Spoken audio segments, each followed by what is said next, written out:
রান্না বান্না অলরেডি শেষ। এই তো ডিম এখানে, আর এখানে আছে এই তো মাছ রান্না, আর এখানে আছে ডিম দিয়ে চিচিঙ্গা আলু সবজি, আর এই দিকটা আছে মসুর ডাল দিয়ে লতি ভাজি। তো আজকে 3-4 আইটেম করার উদ্দেশ্য হয়েছে গ্যাস থাকে না, যার জন্য একবারে সকালে রান্না করছে খাবো। আর এইদিকে বরাবরের মতো সাদা ভাত দিয়ে আলু দিয়ে মূলা দিয়ে একটু ভিদি মাছ বা ভেদা মাছ বলে এটা রান্না করব। এখানে আছে এই আলু কাইটে নিচে ডিম দিয়ে ঝোল করব। চিচিঙ্গা আলু মানে সব সবজিতে আজকে আলু আছে, এটা ভাজি করে নেব। তো কি মাছ দিয়ে বা কি ডিম দিয়ে রান্না করি দেখতে থাকুন। এই মাছ দিয়ে মূলা দিয়ে হবে রান্না। ডিম সিদ্ধ করে নিয়েছি, এই ডিম দিয়ে রান্না হবে আলুর ঝোল, আর বড় মতন পেঁয়াজ কুচি কাঁচামরিচ ফালিয়ে। সাথে থাকুন আমাদের কীভাবে কি রান্না করি। তো একটু বড় মতন এখন ডিম ভাজার জন্য তেল দিয়ে দেবো। তেলে একটু লবণ আর হলুদের গুঁড়ো দিয়ে দেবো, কারণ কি ডিম ভাজবো তো তার কারণে মাখাই নিই।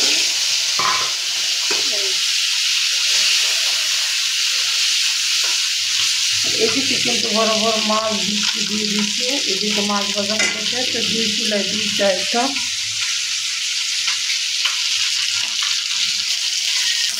তো মাছগুলো এখন একটু পাল্টে দিব, আর এই দিকটা ডিমটা উল্টিয়ে দিই। তো এই তো ডিম ভাজা আর মাছ ভাজা হয়ে গেছে, উঠে নিচ্ছি। এখন এই তেলের ভিতরে দিয়ে দেবো পেঁয়াজ কুচি।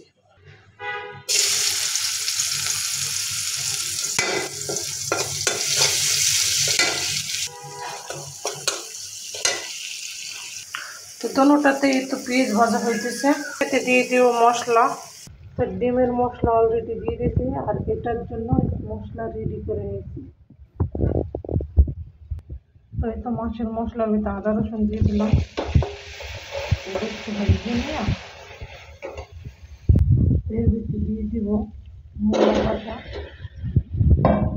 এখন দিয়ে দেবো একটু হলুদের গুঁড়া, মরিচের গুঁড়া।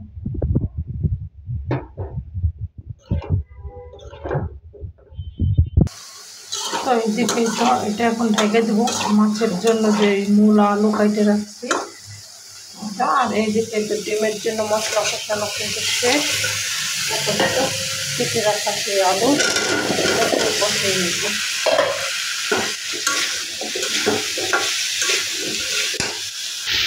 একটু সামান্য পানি দিয়ে দেবো, যেটা না দোনোটাই একটু পানি দিয়ে দেবো।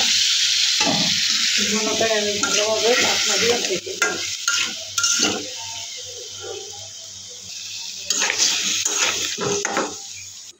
2 চুলায় 2টা বসানো, একটা মাছ একটা ডিম। তো দোনোটাই কষানোর জন্য বসিয়ে দিয়েছি, আর ঢাকনাটা ঢেকে দিয়েছি। সাথে থাকুন। তো এইদিকে তো আমাদের মূলা দিয়ে মাছ রান্না শেষ, আর এইদিকে ডিম রান্নাও শেষ। তো এখন নামিয়ে নিব। তো আমাদের